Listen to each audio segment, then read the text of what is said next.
Tonight's story is an original documentary account inspired by real wilderness, search and rescue investigations, GPS tracking methodology, and documented cases of prolonged child disappearances. While the investigative procedures and search methods reflect real-world SAR practices, the characters, locations, and events are fictional. A searcher walked 4 meters from my son. 4 meters. The length of a car. He did not see him.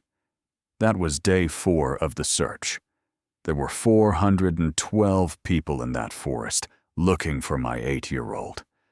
11 of them walked through or directly adjacent to the depression where he was lying. Not one of them found him. My son was 90 meters from the trail. He was there for 6 days. He was found alive. And I still cannot explain how 412 people spent 6 days searching a bounded area of mountain wilderness and did not find a child who was lying 90 meters from the trail the entire time. I've been trying to explain it for 4 years. This is what I know, and what I don't. My name is Paul Garrett. I'm 44 years old. I work in logistics management, tracking things, identifying gaps between where things are and where they should be. I am methodical by training and by temperament. I believe in systems and documentation and the honest accounting of what the evidence shows. I'm telling you that because what follows is not the account of someone who sees mystery where there is none. It is the account of someone who has spent 4 years looking at documented evidence, GPS tracks, canine reports, thermal imaging data, witness statements, and cannot make it add up. His name is Eli James Garrett. He was 8 years old when he disappeared. He is 12 now. He is healthy, and he is here. I want that established clearly at the beginning, because the account that follows is hard to tell, and I need you to know that he is here. We were on day 2 of a 3-day loop in the Ironwood Range backcountry. Dense mountain terrain, Douglas fir and western hemlock, closed canopy, moderate undergrowth. A trail I had hiked for 20 years. Saturday morning, I was in front. Sarah, my wife, was behind Eli. He was in the middle, between us. We were all within sight of each other. I came around a bend in the trail. I heard Sarah still talking. I heard what I thought was Eli responding. I turned around approximately 30 seconds later to check the pace. Sarah was there. Eli was not. 30 seconds. On a straight section of trail with visibility to 15 meters. My 8-year-old son ceased to be visible. We searched the immediate area for 23 minutes before I activated the beacon. I was counting, trying to give him time to respond, trying not to be the parent who panics unnecessarily. At 23 minutes with no response, I stopped trying not to panic. I activated the beacon at 11:04 a.m.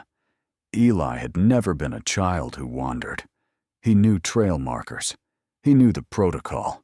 If you get separated, stop moving. Stay put. Make noise. Use your whistle. We had drilled it. He wore a whistle on a lanyard every time we hiked. Red plastic, loud enough to carry a 1/4 mile in normal conditions. He did not use it on the day he disappeared. He told me, 4 years later, that he hadn't known he was lost. That detail matters. We'll come back to it. The Granite County Sheriff's Search and Rescue had a team at the trailhead by 1:30 p.m. The incident coordinator was a woman named Diane Abrams, 18 years running SAR operations in the range. She told me at the outset what she told every family. The statistics for found children in the first 24 hours are good. The statistics were not good for Eli. The first team reached us on the trail by 2:45. 6 searchers, experienced, deployed in the area around the bend where Eli had last been seen. The timber on the southeast side of the trail, the side where Eli was eventually found, was covered on day 1. The second team that arrived in the afternoon passed within 40 meters of the depression where he was lying. 40 meters. Dense mountain timber, 15-meter visibility, outside visual range. They moved on. By evening, 22 people were in that forest. None of them found him. Day 2, the teams came back at closer intervals, walking 12-meter passes through the relevant section. 12 meters. In 15-meter visibility conditions, a team walking 12 meters from Eli should have seen him. They did not find him. Day 3, they did not find him. The confidence of day 1, the phase where finding him was expected rather than hoped for, ended somewhere around day 3. After that, every morning, briefing had a quality I recognized but couldn't name until I'd thought about it for a year. It was the quality of people working harder than the results justify, who understand that, and who keep working anyway. But day 2 had already produced something that should have changed everything. It hadn't. At approximately 11 a.m. on day 2, a volunteer searcher named Karen Phelps, working the northeast section of the grid, radioed Incident Command. She said she heard a child's voice. Not clearly. Not words. A sound. High-pitched, the register of a child's voice, coming from the timber to her southeast. A team redirected within 8 minutes. Found nothing. Karen Phelps had 6 years of SAR experience. She was not someone who reported things she wasn't sure of. Her formal statement was precise. Child vocalization, southeast quadrant, approximately 11 a.m., duration 2 to 3 seconds. Southeast. Eli was 80 meters southeast of where she was standing. The redirected team's GPS tracks confirmed they covered the ground. They passed within 15 meters of the depression where Eli was found. 15 meters. On day 2, a team passed 15 meters from my son. He was not found. I have asked every person involved in that redirection what the team found when they searched the area. The answer is always the same. Nothing visible, nothing audible, nothing to indicate a child was present. 15 meters. And Eli was there. This would repeat. 3 times across 6 days, a witness would detect something in the southeast quadrant. 3 times a team would be sent. 3 times, nothing found. On day 3, a male volunteer on the eastern perimeter reported a single whistle blast from the southeast interior. A team redirected. Nothing found. On day 5, a female volunteer reported movement in the timber 30 meters southeast of the trail. A shape, low in the shadows.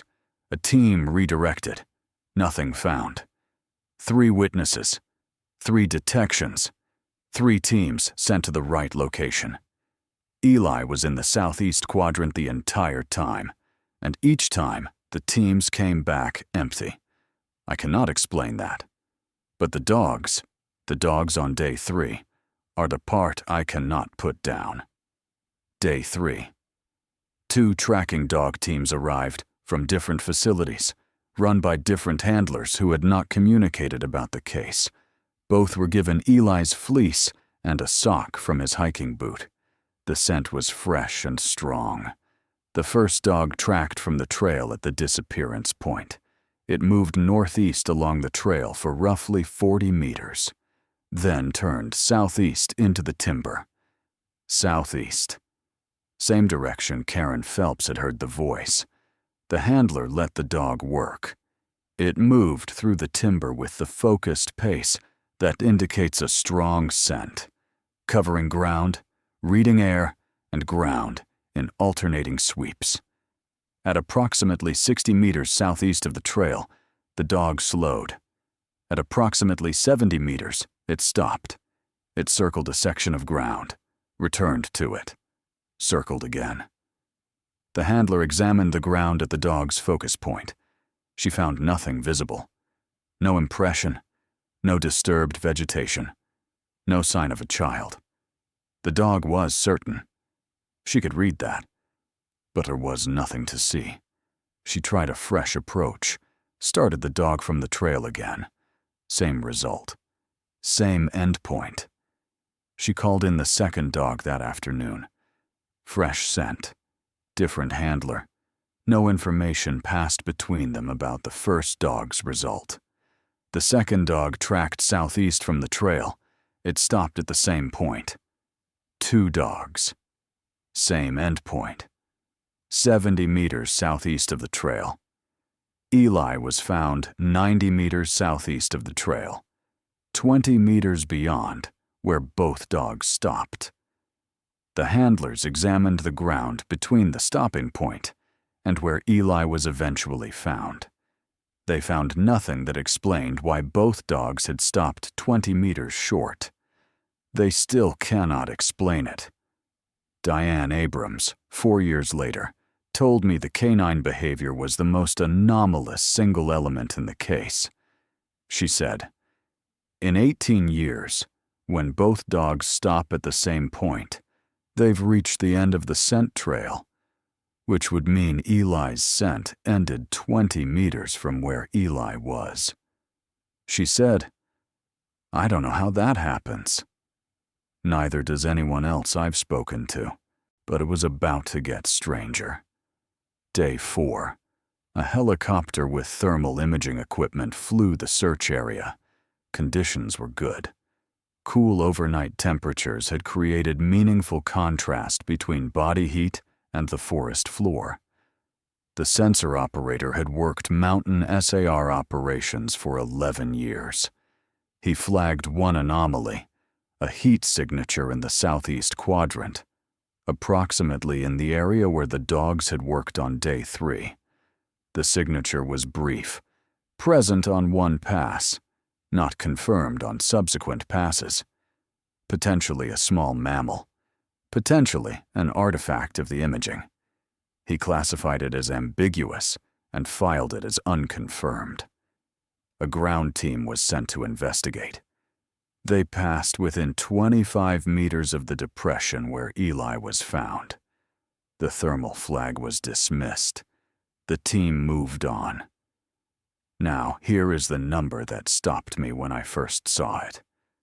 4 months after the recovery, I obtained the complete GPS tracking data from the search and had it mapped by a GIS analyst. Every documented searcher pass across 6 days rendered on a map. 11 passes through or immediately adjacent to the depression. The closest was 4 meters from its center. 4 meters. At 2:40 p.m. on day 4. 5 minutes after the thermal helicopter had flagged the anomaly in that exact location. 5 minutes. 4 meters. The thermal flag and the closest ground team pass are separated by 5 minutes and 4 meters. The thermal flag was classified as ambiguous. The ground team was working a scheduled grid, not responding to the flag. They were a different team that happened to be in the same section at almost the same moment. 5 minutes. 4 meters. A thermal anomaly. An 8-year-old child in a depression in the forest floor. And the team walked past. I called the GIS analyst when I read this. He said, "The timing is significant. If the thermal flag had been treated as confirmed and a team directed to that specific point at that specific time, the outcome might have been different." I said, "Might." He said, "Yes, might." The visibility conditions were still what they were. Dense sword fern at waist height. Shadow at 2:40 p.m. A lying child 2 to 3 meters from visible. Might. I relayed all of this to Diane Abrams. She said, I know. I've looked at the same data. I made the call to classify the thermal flag as ambiguous. If I had directed a team to that specific location. She stopped. She said, I've thought about that call a lot. I told her I didn't hold her responsible. I meant it. But I cannot escape the geometry. 5 minutes, 4 meters, and no one found him. There is one element of the case I find most persistently troubling, and that has received the least attention. On day 3, Rob Wyatt, tracking specialist, 24 years of field experience across 8 western states, found a partial boot print 3 meters northwest of the trail, pointing northwest toward the creek drainage. Child-sized, fresh within 24 hours, consistent with Eli's boot size. He followed it toward the drainage. A team searched the drainage at high density on days 3 and 4. Eli wasn't in the drainage. Eli was found southeast. The boot print was pointing northwest. Rob Wyatt called me 2 months after the recovery. He said, a child's track doesn't point one way, and the child is another. I've been going over my documentation. He said, that print was either Eli's from before he settled in the depression, which would require him to have moved northwest first, then doubled back 90 meters southeast, or it belonged to someone else's child-sized boot. He said, I documented every person in the search zone. I collected boot sole profiles from every identified searcher. He said, I could not identify whose print that was. I filed a formal inquiry with the sheriff's office. Were any unidentified persons documented in the search zone during the 6 days? The response confirmed. No unidentified persons were documented. A child-sized boot print made during the search, pointing away from where Eli was lying. Source unknown. I have asked about it at every opportunity since. The answer is always the same. We don't know whose print that was. Day 6, 7:20 a.m. A volunteer named Marcus Webb, 61 years old, retired firefighter, 14 years of SAR experience, working the southeast quadrant for the 4th time across 6 days. Same grid, same pace, same visibility as previous passes. He came around a cedar. He said, there he was, lying in a low spot in the ground, mostly covered by fern. I almost stepped on him. He said, I've been in that section of forest 4 times in 6 days. I don't know why I saw him this time and not before. He said, I've been asking myself that since. He crouched down and spoke to Eli. Eli was awake, cold, dehydrated, and calm in a way that Marcus found striking. He said, he didn't seem scared. He looked up at me and said, are you here for me? Marcus told him yes. Eli said, I thought someone would come. Marcus got on the radio. They airlifted Eli out within 40 minutes. The attending physician was direct. She told us what she found without softening it. Mild dehydration. Superficial abrasion on his hands and arms, consistent with moving through brush. Core temperature low normal. She said, he is in significantly better condition than we would expect for a child who spent 6 days in mountain backcountry without food. In August, temperatures that dropped to the mid-40s overnight. I said, what does that mean specifically? She said, his caloric depletion is consistent with approximately 2 to 3 days without food, not 6. His thermoregulation is where I have the most questions. 6 nights at mid-40s, without insulation beyond hiking clothes, should produce at minimum significant hypothermia risk. She said, his core temperature when we admitted him was 96.2 degrees Fahrenheit. Low normal. Not hypothermic. I went back to the depression in September with a thermometer. I measured the ambient temperature outside the hollow and inside it. The inside was 2 degrees Fahrenheit warmer. 2 degrees sustained across 6 nights is meaningful in hypothermia terms. I sent this to the physician. She said, "That supports the shelter explanation. It doesn't fully account for the caloric state, but it helps." She said it carefully. I heard the careful, consistent with, not explained by. That became the phrase I associate with this case. The interview with Eli was conducted by a child specialist at the hospital, with me present.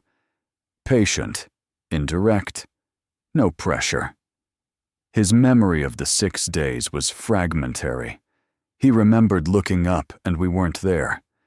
He said he hadn't been scared at first. He thought we were around the next bend. He kept walking. He found a low spot in the ferns, sheltered on 3 sides. It felt like a good place to wait. He said, "You told me if I got lost, I should stay in one place." I said, "And you did the right thing." He said, "I stayed." He said he heard people calling his name. He said, "I called back. I thought they could hear me." I said, "We heard something. We came to look." He said, "I know. I could hear them getting closer and then going away again." He said he heard the dogs. He said, "I could hear the dogs, and I was happy because I thought they were coming. But they stopped." He said, "They stopped before they got to me." He said this without accusation, describing facts as he understood them. He said, "And then I heard the helicopter." I waved. The thermal helicopter on day 4 had recorded an ambiguous anomaly in the southeast quadrant. I have thought about that many times. He said one more thing I've not been able to set aside. He said, "On some of the nights I heard things, in the dark, moving around near me." I said, "Animals, probably." He said, "I know, but they stayed close. I could hear them for a long time. They didn't come into my spot." I said, "Were you scared?" He said, "Not really. It felt like they were just there." Later, I read the search logs. On nights 3 and 4, a volunteer at a listening post on the southeast perimeter had logged movement in the timber. Animal activity in a forest at night. Unremarkable. Logged and disregarded. Movement in the timber. At night. Near the location where Eli was lying. Eli heard it too. Neither of us knows what it was. Diane Abrams sat with me for 3 hours going through the search logs 4 months after the recovery. She was honest in a way I appreciated. She said, "I have been doing this for 18 years. The statistical anomaly in this case, the coverage density, the witness reports, the canine work, the thermal, I don't have a precedent for this combination." I said, "What's the explanation?" She said, "The most defensible explanation is a compound failure. Sound travel patterns, misleading witness direction assessments, fern cover, and depression geometry, explaining the visual misses at close range. Scent pooling and atmospheric conditions, explaining the canine behavior. Individually, all documented phenomena," she said. "That explanation is consistent with the evidence," I said. "What doesn't satisfy you?" She said, "The GPS tracks. 11 passes through that depression. The dog stopping 20 meters short. The thermal anomaly in the right location. Karen Phelps hearing a voice and a team finding nothing 8 minutes later." She said, "Any one of those I can account for. All of them together, centering on the same child in the same location. I can account for it. I just can't account for it cleanly." She said clean twice. I noticed. 8 months after the recovery, I consulted a retired SAR expert who had spent 27 years coordinating wilderness operations across 4 western states and written the standard reference text on mountain search methodology. We met once at a coffee shop in the valley. He came with notes. He said, "The search operation was well run. The methodology was sound.